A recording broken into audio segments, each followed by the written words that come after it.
Our next speakers are Tommy Lee and Marion Wickerd. Tommy Lee Wickerd was sentenced to 57 years in prison after being convicted of voluntary manslaughter.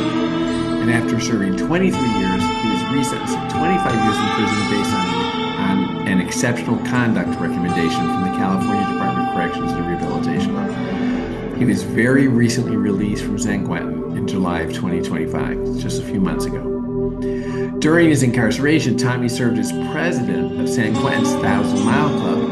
He completed 5 marathons, established an American Sign Language class for hearing persons to communicate with deaf or hard of hearing inmates. Remarkable. Established the 500-mile walking club and earned his GED. His story has been featured in the documentaries 26-2 to Life, Friendly Signs, and Model Prisons, California's Push for Reform. Marion Wickerd is a criminal justice reform activist. She's been married to Tommy since 2005. They met in 1984 and were close friends until both their spouses died in tragic accidents in February 2003 and 2004, respectively. Their shared tragedy became a love story through the prison system.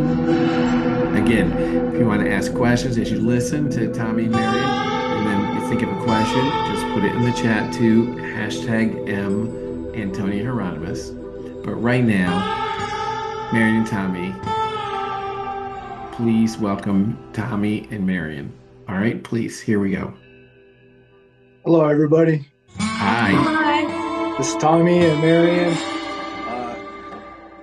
As you know, I'm formerly incarcerated, 23.5 years. But it's very important to know that this woman right here did every bit of that H number with me. And there's a major support system. It's just an honor to be here and share what rehabilitation and exceptional conduct looks like, and especially being released. He says, do you have anything to say? I always have something to say. Thanks for having us here. It's been powerful what we've been able to listen to today. And this is a great space. Thank you for being there. Without organizations like yours and all the other organizations we've heard about today, Tommy might still be incarcerated. For sure. I'd like to go ahead and just walk you through my release.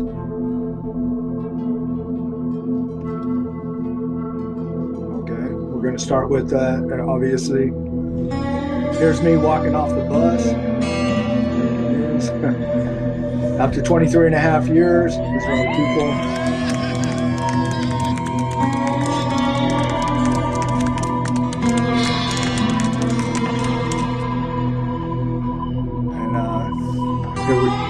And that was my first selfie. I never had a cell phone until this picture right here.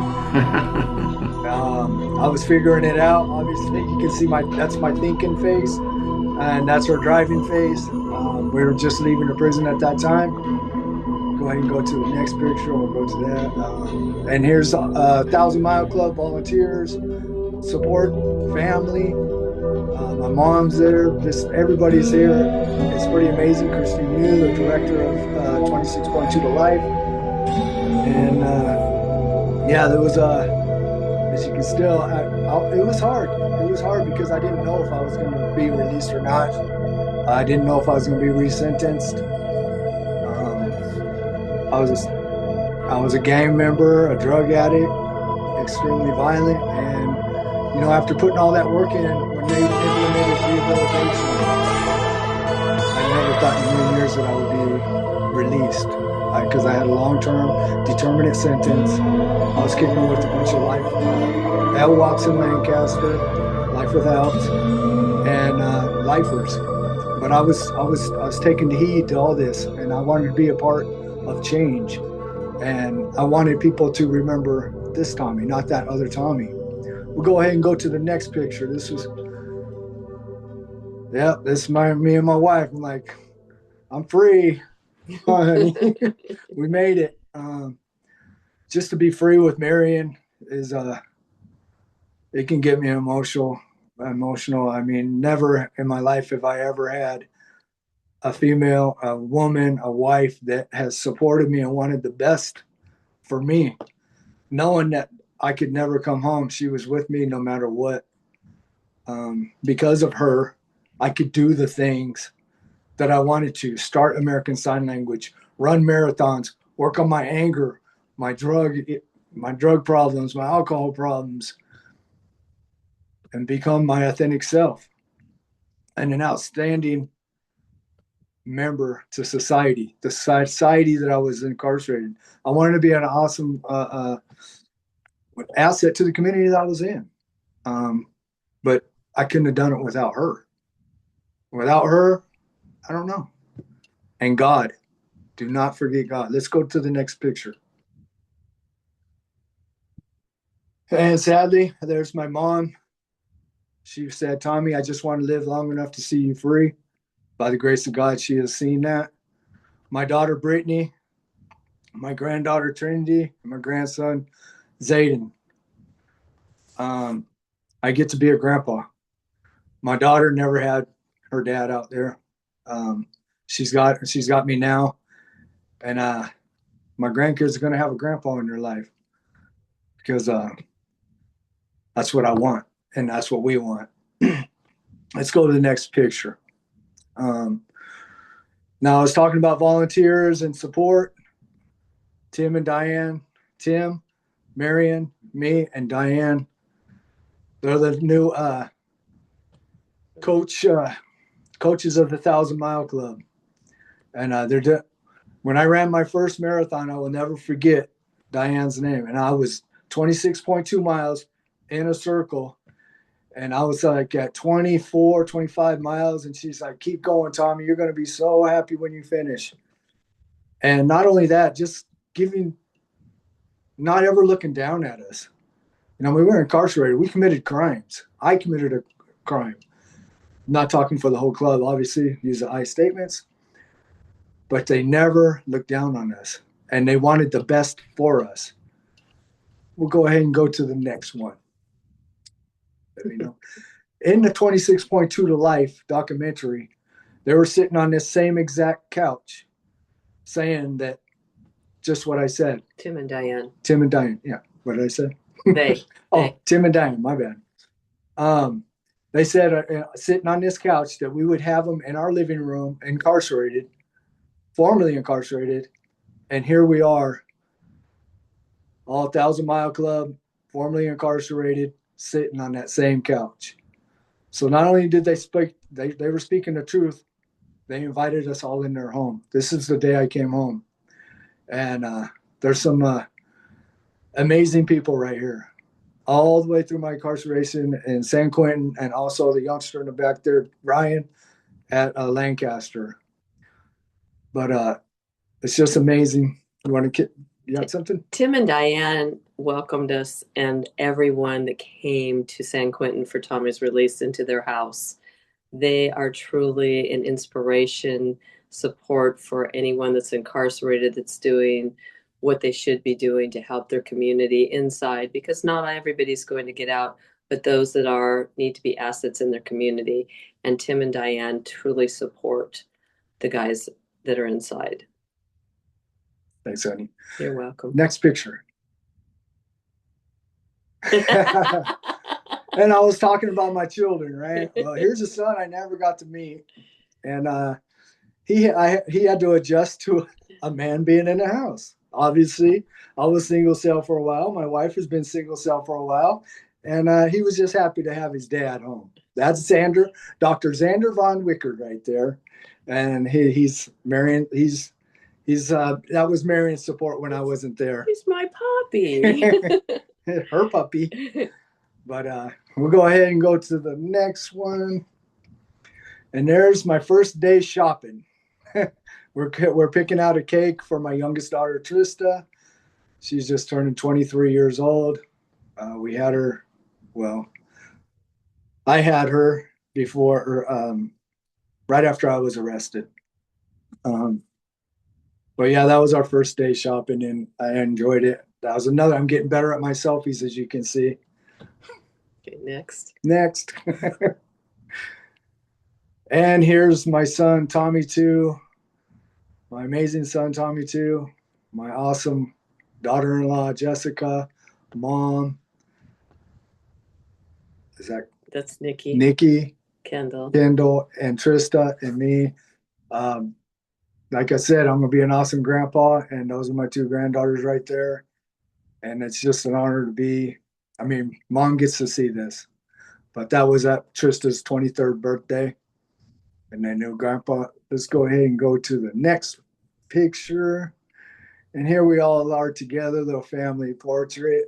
See Xander. Xander's in the front. And Xander's in the front. That's right.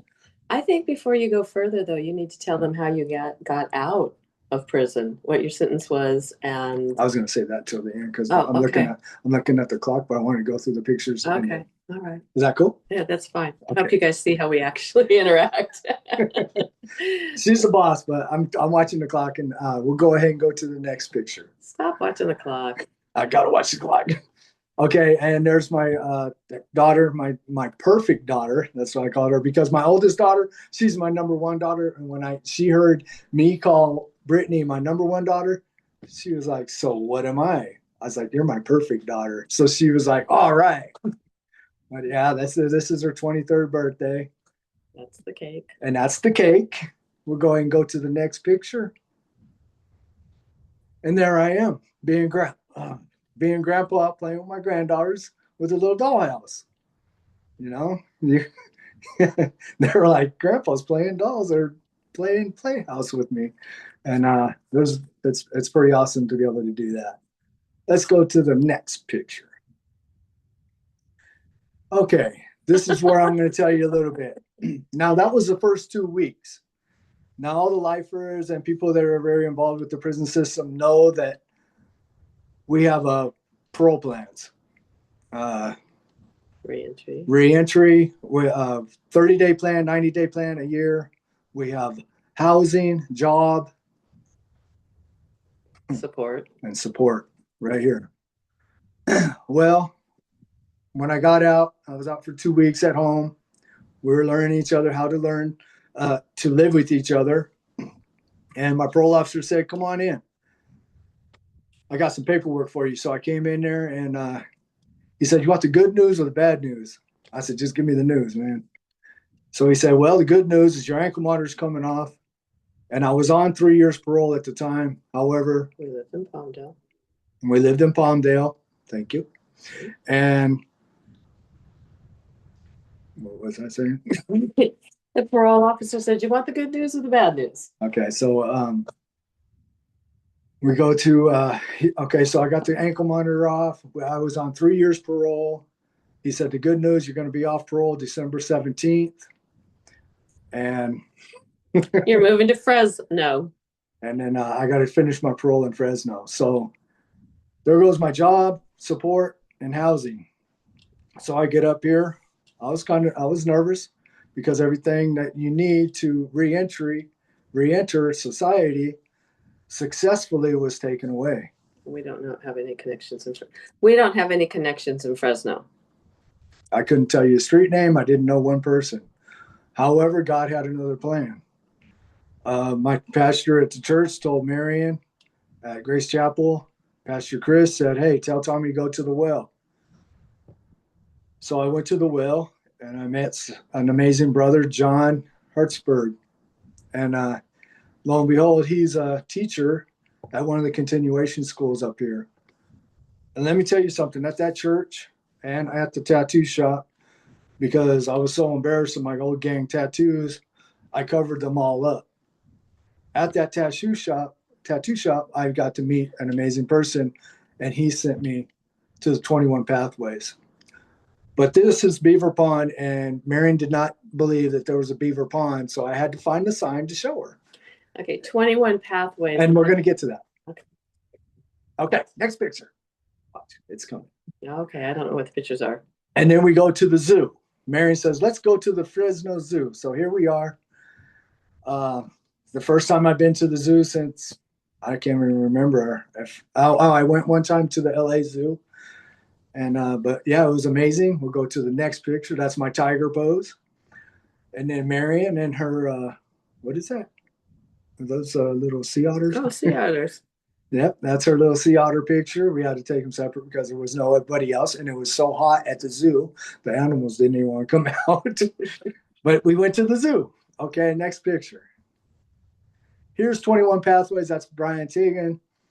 I went there, and they heard people were hearing my testimony, 23 years incarceration, who I was, and how I became who I am today. And they're like, "Bro, we need you, man. We want you to. We want your testimony." So, 21 Pathways has an amazing. They started a group. This is a 2-year-old group, and just to be accepted, I can't tell you the acceptance. I mean, remember, this is my 5th prison term. The first 4, I didn't have no tools. I didn't have none of the education that I had when they implemented rehabilitation. That's when I took full advantage of everything that they offered, and it was by choice. I wanted this, and I just didn't want to fail her because I was allowed visits, and I knew if I made any bad choices, I wouldn't be around her. I wouldn't be around my son that she adopted. Um, I, it just goes. Let's go to the next picture. This is me working with the Brady Foundation. That's something we started a group in there with Jermaine Hunter. I was a co-founder. He's a founder. He lives in Fresno, right here. And we started a group, and it addresses gun violence, gun enhancements, and gun charges. So when I got out, Greg Fidel, he said, "Hey, we have an event at the college up here in Fresno." I said, "Hey, it's in Fresno. I can go." So I went, and I was honored to speak at his event, and that's just a little news shot. Marion went with me; she was representing too. Matter of fact, this is a shirt, "Building a Future Together Without Gun Violence." We'll go ahead and go to that other picture. I think that's it. 1,000 Mile Club. Honey, you got anything to add? I have a lot because they have no idea how you got out. There you So go. That's her. Tommy was sentenced to 57 years long-term determinate sentence. People were not getting out of prison, and we felt that he would be in prison. The chance of him coming out before he died were slim to none. With everything that changed through legislation, Tommy was able to be put up for exceptional conduct by CDCR, and that doesn't happen often. And when it does, the judge has the full right to deny the application. So we went to court multiple times. We had a DDA who was a real pain. Let's see. And but we had a really good attorney. And the law stated that Tommy qualifies for resentencing. So he was granted to be resentenced, and we had to come back to court, and the offer was 25 years. And then he met the DA of LA County up in San Quentin, and he told the DDA to do whatever he could to get Tommy out. And after that conversation, they offered Tommy 32 years. Well, because of having a really good attorney, she did not accept the offer. We fought for it, and Tommy was sentenced to 25 years. After all the calculations and credits and everything that he had earned, he was released on July 15th, July 15th, 2025. And they took 32 years off of his sentence. And that was because of exceptional conduct. And it just doesn't happen. Amen. It's all by it's all by God, the grace of God, the mercy of God. Tommy put a lot of work into all of this, but it's God's grace and mercy that has brought us out here together. And I'm in Fresno for this meeting today. It is hard living apart because we have a community at home. When we got up here, they were calling him a transient. And I told them, you took him away from home. You took him away from his family, his parole plan, everything. You set him up for failure. And he is a total success in Fresno. Everybody wants him to keep living up here, from the church, from the NA groups, from all the people he's met. And I just call it Fresno. So anyways, we are very fortunate to have been resentenced. And I say we because it is the two of us and his mom and my mom and his children. And everybody's so excited that we're going to have 17 people in a tiny hotel room for Thanksgiving because they're so happy that Tommy's out. And it is by the grace of God. And so that's all we have. Awesome. Ask any questions. Anything else, Tommy, for you? I'm just so happy to be out here.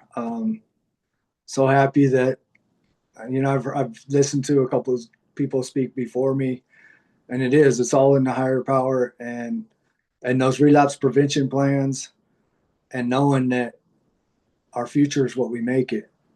I mean, I've had the opportunity to, of course, go down the same lane that I used to go down. Not this time. I gave up the gangs, I gave up the drugs, and I'm representing religion to the fullest, because if you don't see God in my life, you need to get some glasses. And thank you, Tracy.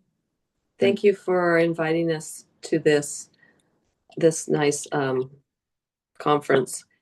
We really appreciate sharing our story and letting others see that everything that was positive was taken away from Tommy and I, but we have done what is right to make this work and be a success. Awesome. You certainly have. It's inspiring. Thank you so much for sharing it with us.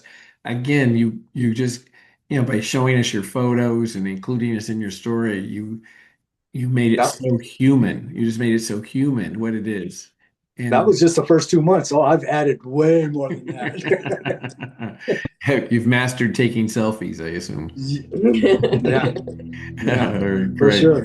All right, great. All right. Congratulations to you. Thank you all. Thank you. Thank you.